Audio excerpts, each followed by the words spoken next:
Good habits produce results that multiply rapidly, just like money that grows through compound interest. Whether good or bad, habits accumulate. Positive fusion occurs in terms of productivity, knowledge, and relationships. Negative aggregation appears in times of stress, negative thoughts, and outrage. You can apply compounding to many things, such as productivity. It seems small when you accomplish one extra task on any given day, but it counts when you implement it in your career. As you automate some tasks, your brain gains the freedom to think about more important things. By becoming a lifelong learner, you leverage on the compounding ability of knowledge. There are several ways to practice aggregation. For example, reading challenges you to think differently and introduces new ideas.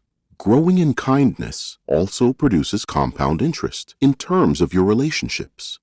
People are predisposed to helping others who have been kind to them. Negative things are also prone to accumulation. Minor stressors may seem isolated at first, but over time, they fuse into serious health issues. Parenting, traffic jams, a slight increase in blood pressure, etc., are common sources of worry. Feeling stressed then compounds into more significant problems. Negative thoughts can also aggregate. Accumulating thoughts that don't enhance life will create a negative reality for you. Be mindful of how you think of yourself and others. The same goes for outrage. Often it's a combination of microaggressions that burst into protests and civil unrest. But we like to pin it on a single event, as if it was isolated. Small changes appear insignificant until they reach a tipping point or threshold. This threshold is known as the plateau of latent potential. To get the results you seek, you need patience. Did you know, according to James Clear, a daily improvement or regression of 1% will leave you 37 times better or worse at the end of the year? Key point 2.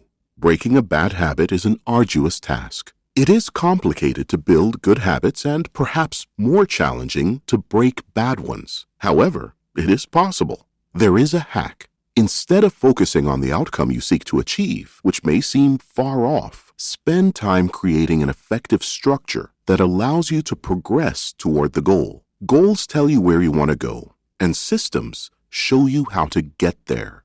Anyone can set aims, but those who achieve these ambitions have created a good strategy for reaching their objectives. What separates winners from losers is a system of continuous small improvements that the winners implement, which help them to achieve their goal. James Clear.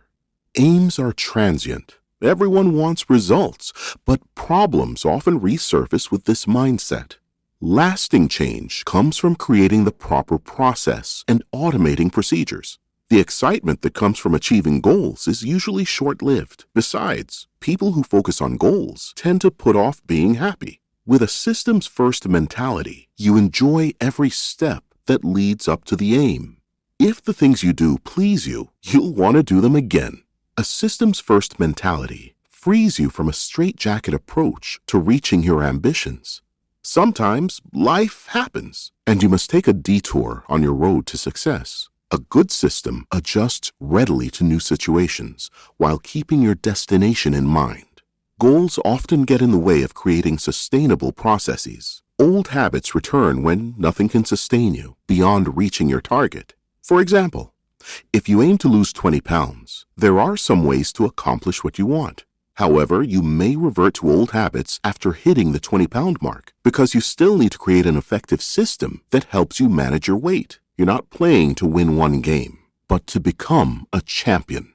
Atomic habits create true champions. When compiled together, small atoms form molecules, while atomic habits generate entire functioning systems. Key point 3. Changing who you are is more important than focusing on your goal because it makes the change sustainable. There are 2 reasons for the difficulties we face in changing our habits. We try to change the wrong things. We try to change in the wrong way. There are 3 layers of behavioral development: outcome, process, and identity. Outcomes are the result of the change. Processes are actions that you take to implement the change. Identity as your beliefs. The issue that arises when developing lasting habits is the direction of change. Character change should be your focus, not achievement. Altering belief must precede the modification of behavior. Who you are is more important than what you do. If a habit becomes part of your personality, the chances of you maintaining it are much higher. Take some time to think about who you want to be. Ask yourself what you must do to become that person. Behavior is often a response or an outward manifestation of identity. Cognitive slumber is when you follow the norms you grew up to know without challenging these narratives. You will change as you become aware of the scripts you are acting out in your life. For example, you are average at math, and your experience has conditioned you to think math is not for you. Over time, you gather evidence from your grades that reinforce the belief that you're bad at math. Shifting your thinking or belief about math creates a new reality. After all, you're average, not bad. Your beliefs form throughout your life. You don't have much power over your values in childhood and adolescence. Your environment determines them, including your parents, school, friends, and the media you consume daily. This influence can be beneficial, providing helpful and insightful beliefs, or detrimental, damaging your worldview and overall attitude. Once an adult, you can continuously dismantle those beliefs and leave those that benefit you. Your activities can help you change your identity for the better. Key point 4. Understanding the concept of identity-based habits and using the habit loop. Habits and identity feed into each other. It is a two-way street. However, spending more time on identity than the results of your goals is essential. If you put your values in the driver's seat, your results will align with your beliefs. The most significant benefit of habits is that they may alter one's self-perception. If a habit makes you feel good, make it a part of your routine. But if the habit and its results upset you, you'll likely avoid repeating it. The brain automates habits because it finds them satisfying. They exist as leverage to help you conserve energy. Habits are mental shortcuts learned from experience. As habits are created, the level of activity in the brain decreases. You learn to lock in on the cues that predict success and tune out everything else. James Clear. By automating the essential things in life, you create mental space for yourself. Creativity comes from creating mental space for thinking. When there is room for new thoughts, you can develop plans and ideas with better reach and substance. Key point 5. The habit loop explains that all habits are formed in a 4-stage procedure. Cue, craving, response, and reward. It is a cue when something urges the brain to elicit a behavior. Once triggered, you begin to crave the behavior. Until you respond to this need, your emotions will continue to be all over the place. Responding to desires gets you a reward. You repeat your actions and create a habit loop when you receive the benefit. Each habit has an aim represented by the reward it gives. The cue shows you the reward. Then you desire the prize. By responding, you put in the work to get it. Rewards serve us in 2 ways: satisfaction, teaching. For behavior to form, all 4 stages, cue, craving, response, and reward, must be present. There are 2 groups for stages: problem phase, cue and the craving; solution phase, response and the reward. To create good habits, you can adopt these 4 principles of behavior change. Make it clear. Make it enticing. Make it simple. Make it enjoyable. Inverting these laws also serves to eliminate bad habits. Make it disappear. Make it unattractive. Make it difficult. Make it unrewarding. Key point 6. You need to become aware of your habits because behavior change starts with awareness. Practice trains your brain to identify the effortlessly. Many of us are unaware of how many activities our brains already automate. Hair growth, blood flow, breathing, digestion, etc. are automatic commands from the brain to the appropriate body parts. There is more to you than your conscious self. You can train your brain to automate good habits so that you don't have to pay attention to what you're doing. After a while, the cue becomes unnecessary, and your brain has learned to make the habit automatic. When something is a habit, you do it without conscious attention. Awareness is the first step to behavior change. Consider learning how to drive. At first, you're conscious about every little detail and find it difficult to multitask. But with practice, driving becomes automatic, and you can execute multiple commands simultaneously. Pointing and calling is a strategy the Japanese railway system employs to minimize errors that lead to accidents. Operators point at objects and call out commands as they do so. They call out every item and state what should be done with it. This seemingly mundane activity lowers risk by bringing things you were formerly unconscious of into your consciousness. Another critical step to behavior change is to keep a habit scorecard. The scorecard contains a list of patterns you practice daily, whether good, neutral, or bad. Neutral habits get the equals sign. Good ones get a plus sign, and bad ones get a minus sign. You have positive tendencies if you get a positive score from adding all your habits. A negative net score indicates a negative pattern. Take your time changing your habits initially. Observe and learn from the consequences of your choices before deciding what to do about them. Did you know the strategy of pointing and calling decreases the number of mistakes by up to 85% and reduces accidents by 30%? Key point 7. Implementation, intention, and habit stacking are efficient techniques for creating and maintaining wanted habits. An implementation intention is a strategy that requires you to state the time and location of the activity you want to perform. The formula is simple, and it goes like this. I will, behavior, at, time, in, location. While there are many cues for your actions, the two most common prompts are time and location. Implementation intentions leverage both of these reminders. Habit stacking is a technique that encourages you to combine routines. You can attach your morning coffee to reading the news. It's easier to learn a new habit when you attach it to an existing one. A whole chain of patterns can form from nailing down the fundamentals of habit stacking. You won't be overwhelmed doing something completely different and figuring your way from scratch. Instead, your existing routines will provide you with the necessary comfort, and you'll complement them with minor changes. The effectiveness of routine stacking depends on the foundational cue that begins the chain. You don't have to worry about time and location with this technique. The existing pattern has built in those details.